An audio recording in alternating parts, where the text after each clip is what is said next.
We're welcoming two friends of another country this afternoon, and I'm delighted to welcome the first of those back just now.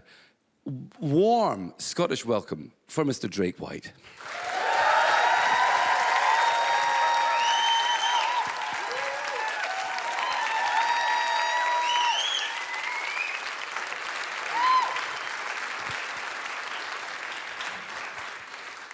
It's great to see you. It's great to have you back. The last time that we spoke was in I think it was 2017, maybe the last time. It was a couple of years ago. I think that's right, yeah. And you were over, I think, doing gigs with Kip Moore at the time. Yeah. And then we were chatting a little bit, just, through there. Since that time, you've been back and forward, and you've come back to the country, to the UK, you've come back to Europe, come back to Scotland, and you've made a concerted effort, which is fantastic, to build an audience here. Yeah. I've always wanted to. I've always been nomadic and wanted to travel, and it's on purpose. We're coming over here and planting seeds on purpose, and these people, these guys keep showing up, and I always say we're here because they are here, and if they show up, we'll show up. So yeah, it's been great. We're talking about, I think, let's have a little show of hands. Who's all going over at the Hydro tonight? Whoa! Almost everyone, which is fantastic news. There's one or two people aggrieved that they've not got tickets, and they're kind of, but nearly everyone in this audience is coming over tonight. And I was reflecting a little bit about tonight's bill, just in case you need any reminder. It's yourself, it's Ashley McBryde, who we're going to be talking to later on, it's Lyle Lovett, and of course Chris Stapleton. And I was thinking to people who didn't know much about Country to Country that if you didn't love country, if you thought you maybe didn't like country music, I thought tonight would be the night to come along and maybe be proven wrong, wouldn't it? I'll say this. This is my favorite bill of all, that I've ever played. And I've played with a lot of great people, from Zach Brown to Eric Church. And no offense to those guys, but I think Chris Stapleton's the greatest singer of all time. I'll say that right now. Yeah, I do. I really do. And Ashley McBryde just blew me away with her record. I love the Jean Jacket song. I love that tune. And Lyle Lovett is the country gentleman. So I'm just a huge fan of this bill, and tonight's going to be magic for me too. I'm a little nervous but stoked to be out here. Yeah. But it's interesting because all of them, although you would put all of you in that lovely category of country music, they all bring something very particular to it as well. And there are these different strands. I mean, Chris has got that kind of country soul thing going on, which is there in your music. Ashley has her own, particular own stories, which you just refer to that. Her own stories are, great stories of, I suppose, personal conflict and also humor and, stories that are going to break your heart. Yeah. You mentioned Lyle's. I mean, Lyle covers so many different genres. Absolutely. So it's a great way in, isn't it? I'm absolutely. I mean, it's to kind of second what you're saying. Country music now. I mean, what is country music? It's the stories that we take on, and that you're going to see four authentic artists tonight that really put that on paper, I write about my experiences, and I know Ashley does and Chris does, but country music is changing because of the availability of the music. I mean, we can pull up our phones. Where's my phone? I don't. We can pull up on our phones at any time, any kind of music, from pop to R&B to Ray Charles to Lyle to Chris and go back and forth. So I think that's why you hear sonically country music and just like, hey, now let's go downtown, and it's not that. It is that, because that's the roots, and it's the bluegrass, and the kind of Scottish feel to it is still there. But it's everything, man, and that's cool. And one of the sort of strands, and we talked about the diversity of Lyle's music, and one of the things I hope to chat to him later on about as well over there. But one of the strands that's in that music, and it's in your music, and one of the things that draws me so warmly to what you do is that strand of gospel music, which I think is, it's always been there, hasn't it? Yeah. I think now would be just as good a time as any just to remind us why I say this, because I think this is a great example. This is Drake White. Should we have a little listen to something we love? I mean, we all love it, we kind of know it, but let's have a listen to Making Me Look Good Again. Yeah. I'm rust on the barbed wire. I'm dust on the chrome. Oh, I'm the heart that bleeds in an old country song. Then those loving eyes, they pull me back in. Oh, there you go, baby, yeah, making me look good again. That's wonderful, isn't it? Thank you. Thank you. Now, I mean, you listen to that, you mentioned Ray Charles. Yeah. He must have been somewhere in your head when you were performing that one. For sure.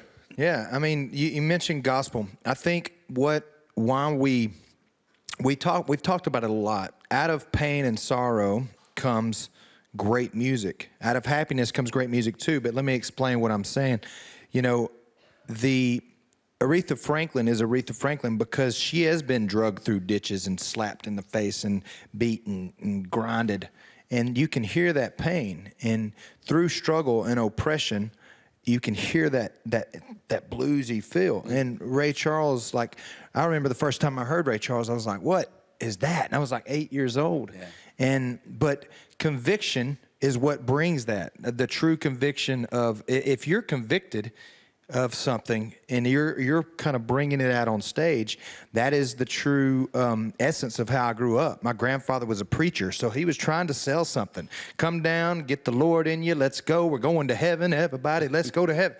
You know, that was what he was selling. And I watched him as a kid, and I watched him sing, and I watched my dad sing and my mom sing, and that conviction when they were sing the song the way the song deserves to be sung every time you sing it. Don't ever halfway do it. Go for it every time. So that's what I've always done. And if anything, I can be accused of overdoing it sometimes, but never underdoing it. Oh, fantastic. One of the things I love, I love the whole structure and sound of when people get into gospel music. And there's something I think we talked about the last time, you know, people like Leon Russell and so on. And when you kind of have that feel in it. One of the things I'm really excited about tonight, because I think when you first came over, Drake, you were just you and doing acoustic. Mm-hmm. But you're bringing a band of musicians tonight. Yeah. And that's what we're going to get a chance, well, everyone in this room nearly is going to get a chance to see tonight. So is this like, now more recently you've brought a band over or been allowed to bring a band over to the UK? Is this the first time that the Scottish people will see your band? Yeah, I don't know if it's the first time, but it is. For me, the band is a culture. I call my band the Big Fire Band, and that is the Big Fire is a culture. I learned how to tell stories around a fire. You know, the glow of a fire, the way it smells, the way it feels, being outdoors and hearing all the birds, you know, chirping around and, you know, all this crazy stuff that the outdoors brings. I grew up with that, and that's what the Big Fire is, that experience. But to tell you the truth, I haven't. It really comes down to, can you pay for the plane tickets for them to get over here? And now I can, so let's go. Yeah, well, we're glad about that. And it must be gratifying as well when you've made a record which is sonically ambitious to be able to kind of do that live as well on the stage. Yeah, I love that. Sonically ambitious.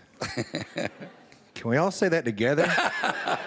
1, 2, 3. Sonically ambitious. That's great. It does feel good. Yeah. I mean, one of the things that you talk about as well is that you want to do is to bridge the gap between the country music that you grew up with and the soul music that you grew up with. And for people who perhaps don't know, talk a little bit about the geography, because you, I guess now, work out of Nashville, mm-hmm. but that connection down to Muscle Shoals in Alabama, which is home for you really, that part of the world, it's not far, is it? I mean, it's not far at all.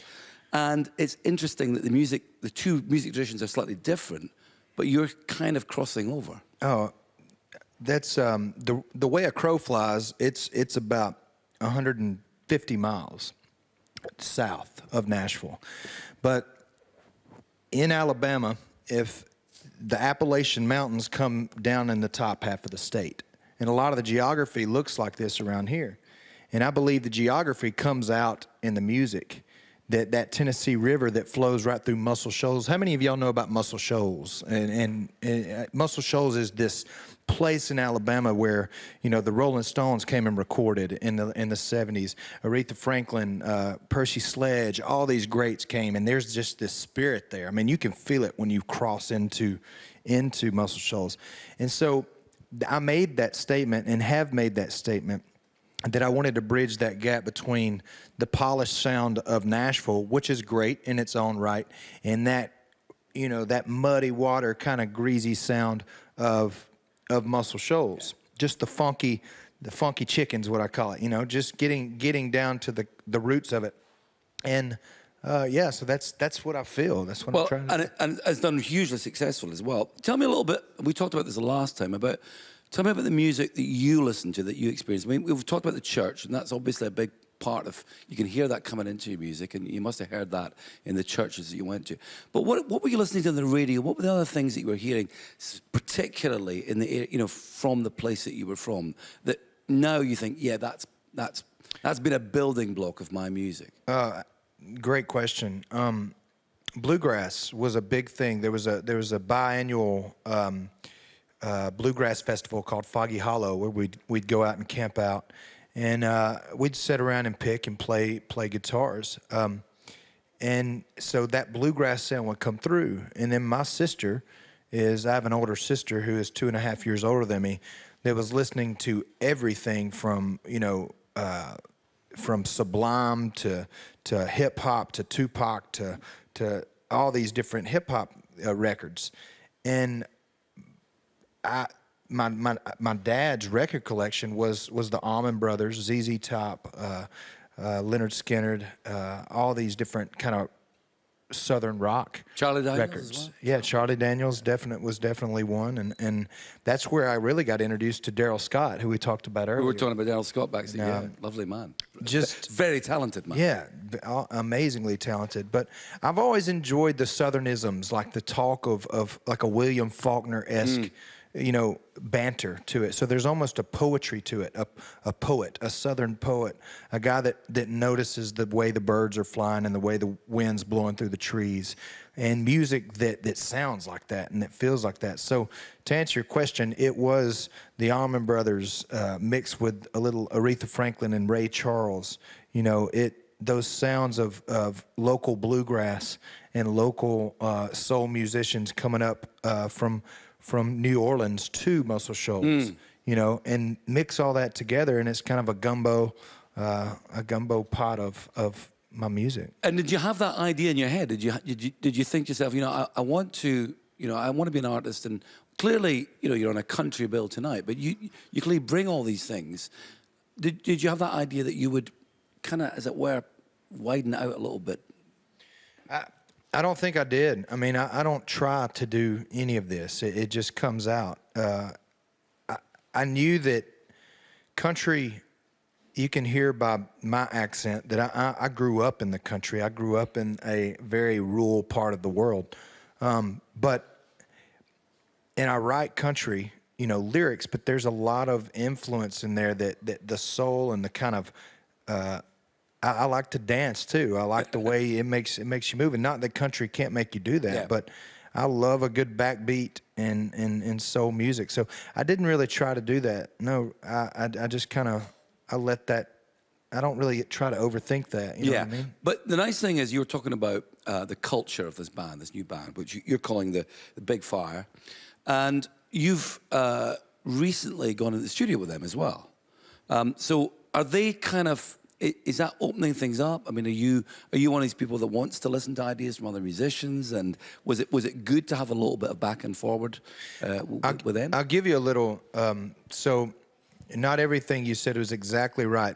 I experienced 2018, I called the year of transition. My guys, you're exactly right. I love to get a group of guys in, a group of musicians, and bring them in and see what different spices they bring to the table. So, well, that is one of the hardest things I've ever done, to bring 4 or 5 guys that are extremely opinionated and extremely, artistic, and say, hey, man, here's the gamut. Do whatever you want to. Like, let's explore. Let's go. Because with that comes a lot of, you have to give up control. Well, what do we want to control it. We want to stamp it out. We want to go, this is the way I want it to sound. And because I have a vision. Yeah. So it was a learning thing to say all that. I said all that to say this. I have a new band now, but there's no hard feelings with my old band. But that old band, we made that live EP that y'all are hearing now with them. Well, over the holidays, I changed up the band, got these new guys, and that's what you're hearing tonight. Yeah. So it's a different air in the sails. It's a different kind of vein, but it is what music's always ebbing and flowing, and you got to follow it. You got to hold on, man. Well, this is probably then cut with the old band, but this is from the EP that you released last year. In December, yeah. In December. Let's have a listen to how Drake sounds with the old band. This is from the EP that came out, and this is a little snippet of The Best Is Yet to Come. Awesome. I can never love you more than I do tonight, but I know I will tomorrow when I wake and hold you tight. If anyone has lived a dream, I swear this is the one. Oh, the best is yet to come. Yeah, the best is yet to come. Here it comes. Drake White there with The Best Is Yet to Come. Thank you. What you said, it's an interesting title in itself. I mean, that's something you clearly feel. I believe it, baby. I believe it. And I got to really, I got to tell my wife that every day to just keep her on, Hey, it's going to be better tomorrow. I promise it's going to be better. No, I mean, I'm a glass half full dude, man. I've always been that way. My band calls me a relentless optimist. Because why would you be any other way? I'm going to wake up in the morning and I'm going to have a good day. I'm just going to have a good day. Tell me this, Drake. What would you be doing if you weren't playing music? I'd probably be a rafting guide somewhere, like paddling. I'd have a big, huge beard and, just be hanging out around a fire, playing around a fire for a bunch of, people. I love the outdoors. I love the water. I love being close to it. But do I remember this rightly that you were doing a bit of building work in Nashville before you started? Yeah, there's that part of my life. I'm just thinking if anyone needs any repairs done while they're here, just like, Drake could give you a bit of advice on your house extension. If anybody needs anything while I'm here, just let me know. Yeah. So Were you good at the building? Yeah, I was good at it. I wasn't great. I mean, that involves getting up early in the morning. For a musician, that's not easy. That's why I'm a musician. I like to say that 5:30 a.m. concrete pours were not conducive to 2:30 a.m. loadouts. Yeah. So I don't know. But I mean, would you say now? Did you have a picture of how life would be in the music business? Did you have an idea of the ideal kind of career that you'd be having, and how close and how difficult is it, in fact, to get to that point? Because everyone has a dream, and you clearly had one. Yeah. And there you are tonight on the biggest indoor stage in this side of the border of the United Kingdom. It must be pretty amazing. But did you think that success would happen? Did I think the success would happen? Yes. No. Yes. No. I believe that your imagination is God's way of telling you the future. If you process that, what do we think about? Do we think good thoughts or do we think bad thoughts? Well, we think both. But I did have a vision while I was listening to my dad's vinyl record collection. I had visions of singing songs in front of thousands of people, and as a young boy. And I knew I was destined for something great. I've always felt that something in me. You're destined for something, and it's really the art. And I'm learning that right now. It's really the art of letting go and letting God, like letting go of it for me, and just saying, I'm going to create every day. I'm gonna be the best husband I can be, the best friend I can be, the best dog owner I can be, or whatever it is. And I'm gonna go out there and I'm gonna try to not take myself too serious, and go out there and just give the fans what they deserve. And I was built to serve and built to serve. Of all the people that you, that's a lovely answer, by the way. Of all the people that you have bumped into and done gigs with or encountered on your musical journey, you know, who's kind of been the biggest, giving you the best piece of advice or put your arm around your shoulder in the best possible way? Has there been anyone that's sort of been stood out and said, you know, this guy or this woman helped me through and has been there for me? Yeah, there's been a lot. I've done a lot of touring with Zach Brown. And Zach told me, ask for what you want. And don't just dilly-dally around the bush, beat around the bush. Ask, be attentive, assertive. That's what I'm looking for. Be assertive with what you ask for. So if you want something, you tell me exactly what you want. He told me that, and he said, all you have to do is make records. All you have to do is make music. You can get caught up in all the other stuff, but all you got to do is make music. And music is not, that's what I was born to do. Just do it. Do it. Do it. Do it. Do it. Do it. And so that was some great advice from Zach. That's great advice. Talking about making music, I mean, is it 3 years now since Spark, the album Spark came out? Spark came out August of 2016. Yeah. So it's getting up for that time. When are we going to hear a new Drake White album? So I'm working on it right now. I'm about, I would say 40-50% into it. Where commerce and art intersect, that's a slippery little intersection. and it kind of goes back to your a couple of questions ago, like, would you ever believe that you'd be sitting right here, you know, talking about this, opening up for Chris Stapleton and Lyle and Ashley and all that?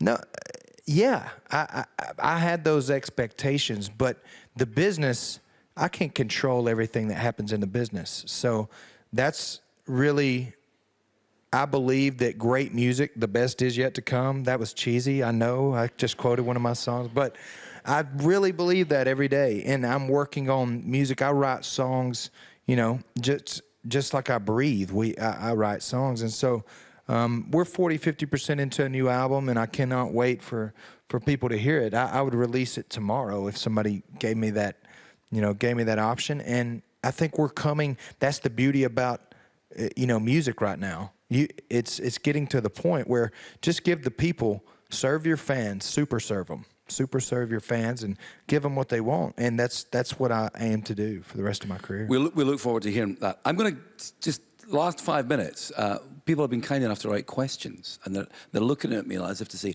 when are you going to get my question out here? So where's Tracy and Kelly and Haley? Because they've collaborated. Oh, there they are. Look at that. They've got nice handwriting as a trio. Yeah. They say, Drake, what songs did you sing to entertain your mother's customers in her beauty shop? I would sing like, I got sunshine on a cloudy day when it's cold outside, like that. Like all kind of doo-wop, all kind of Garth Brooks. I had a need to feel the thunder. I would sing that. Anything that they would say. I learned a bunch of like Michael Jackson and Prince and whatever the ladies wanted. Well, I learned early. Are these ladies happy with that answer? That's the question. Yeah, that's good.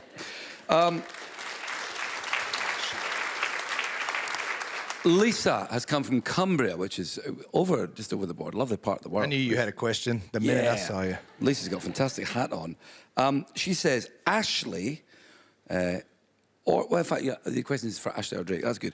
Who would you like to sing a duet with? That wasn't a hint about Ashley. I get your question now. I see. Yeah. There's so many. the great Cam. Who's tomorrow? Is it tomorrow night? Cam's here. Yeah. Cam's tomorrow. We've got a surprise coming down the tracks. you? For so she's great. I love her. Yeah. But I won't reveal the surprise. But I think you just have. we made Unless some, it's something that we haven't imagined, but Yeah. Oh man, rabbit hole. yeah. But apart from Cam, You know, I would say, man, I would always say Dolly comes to mind like right off the bat. Dolly Parton, like do something with Dolly. I would love. I imagine you're talking about a female. I don't know why that just happened. Like you just is it went gotta be straight to that, Drake. I didn't go know. there. Sorry, that's just in me. That's in my heart. Let me get you out of this rabbit hole just Okay. in case you're in it. Where's Andy and Jill? Are they here? They're at the back. There, Andy and Jill. What's up? They say, what are the difference? A good question. What are the difference between playing live in America and playing live in Scotland? Great question. So, I think the difference is the availability. You know, we come to a place like Scotland, or we were in Amsterdam and Berlin, a couple of days ago, and we come here, once every 2 years, or once every year, or once every 3 years. And when we come, y'all are listening. And it's like y'all are listening right here, and we have you. And in America, it's like I don't know where my phone's at. But no, the difference is I think just the appreciation of the trek. Does that make sense? The appreciation of the trek across the ocean. We came here because you asked us to, and I can feel that in the attentiveness. No, it's true. I think, and people will bear us out that, country to country audience at the Hydro and when it was at the Armadillo were very good listeners. You maybe come from one particular act that you like more than others, but it's a very good audience for listening right across the board, isn't it? I mean, I think country audiences are great. They're great. They're very. I love it. That's a good thing. If you could be, says Anita. Where's Anita Harvey? Anita's got two names. Anita. Yeah, Anita. Anita says, Drake, if you could be any other country artist, who would you be and why? And there's no sexual denomination here either. You could cross right over here if you want to. There's that rabbit hole again. Yeah. But it's quite a good question. I mean, whose career do you think? Wow. That's better for like. I don't know if I could be anybody else. That's scary to think about. But as far as careers, I'm a huge fan of Willie. Willie's career. He did things so against the grain, and it wasn't because, hey, I'm going to do this against the grain. Yeah. It was because he just where the wind blew him, that's where he went. Where he just naturally. Where you are celebrated, where things happen, like don't try to fight it and be in this groove like namaste, almost like.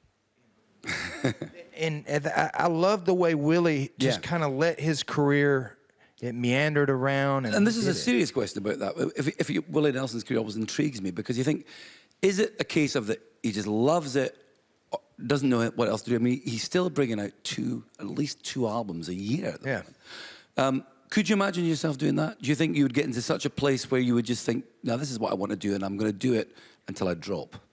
That is exactly the way I feel. I mean, I want to do it every day, all day. It gives me happiness, and looking at somebody like Willie, you can tell when somebody loves it. When it's tolling and it's just, some people create music out of it's hard, and there's nothing wrong with that. I mean, you watch these people create these great works of art out of this tension and turmoil, And I think for me, I want to do it till I just croak over, Well, we hope that's not too soon then. He's a very, very young man, Drake. I'm going to live to be 83. I already know 83? that. Okay, Yeah. well, I think I won't be around to ask you questions on that one. I've got one final question. Where's Davey? Is it Davey? From Bells Hill. David, sorry. What's up, man? David said, this is great, what's the chance that you've managed to learn Caledonia? Because I asked you when I met you in October at St. Luke's, and he said, if not then, what country cover would you want to do? Do you remember this conversation, obviously? I do. I remember the Caledonia. I wrote it down because what an interesting word. Just if you take everything out of it. No, I haven't learned it yet, and I know that's bad, and I'm sorry. I am a man of my word. Dang it. Hey, listen, and don't worry about that. I'm sure David's still going to love you Yeah. for your music. But we're nearly run out of time. But I wanted to ask you one last thing, which is there's 3 nights of this. You've mentioned Cam already. Apart from tonight, you've gone through the artists tonight. Who else do you think, if you were saying to this audience, who else would you not miss on this massive country-to-country bill? If you were looking at that poster and thinking, well, I really would want to see this act, who would it be? Stapleton, hands down. Hands down. Hands Chris Stapleton. Well, we're all going to do that tonight. And me. And you. You're going to be watching. I'm actually first, then Stapleton. Oh, you're first. Yeah. I'm just kidding. Drake White is going to be on roughly what time? I'm thinking maybe about, will it be early-ish? Yeah. So you want to be over there nice and get in there, getting your seats. Yeah, I think right around 5:45. Yeah. And he's still got a sound check, so he's got lots on today. But on behalf of this really lovely audience who've come out on a very typical Glasgow day for Country to Country, I want to say a huge thank you. Drake White, folks.